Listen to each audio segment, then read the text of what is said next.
Good morning, church. Today I have a story of a man who quietly trusted the Lord to provide, and I think this story is going to challenge your faith like it did mine. George Muller was a Christian man who lived and served the Lord in Bristol, England. He led a church there, and then he opened an orphanage, which took a lot of faith and a lot of money. A guest of George Muller, Dr. A.T. Pearson, tells the story of Muller trusting God to provide. And this is what he said. He said, one night when all the household had gone to sleep, Muller asked Pearson to join him in prayer.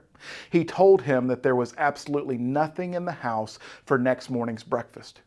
Pearson actually took him to task and reminded him that all the stores were closed. Muller knew that. He had prayed as he'd always prayed, and he never told anyone of his needs but God. They prayed. Well, as the story recounts, at least Muller did, and Pearson tried to. They went to bed and slept, and breakfast for 2,000 children was there in abundance at the usual breakfast hour.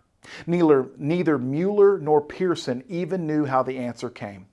It turns out that the Lord woke up a man in the middle of the night telling the man that he was to provide food for the 2,000 orphans in Muller's care for an entire month.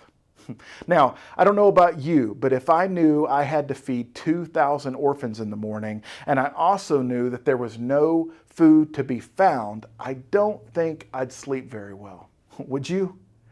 This is why Muller's story from 100 years ago is still being told today.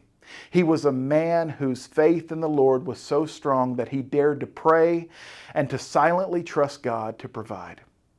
I know that this story challenges my faith, but then I think about the millions of Christians who faithfully trust God to provide for their needs every week. Many Christians here and around the world give to God without knowing how He will provide for their needs.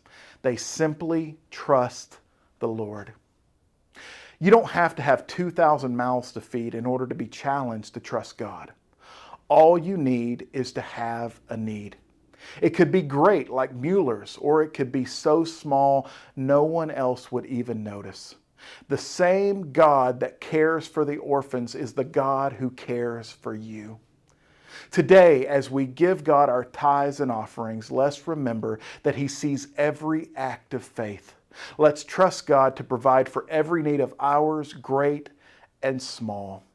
Let's trust God as we give.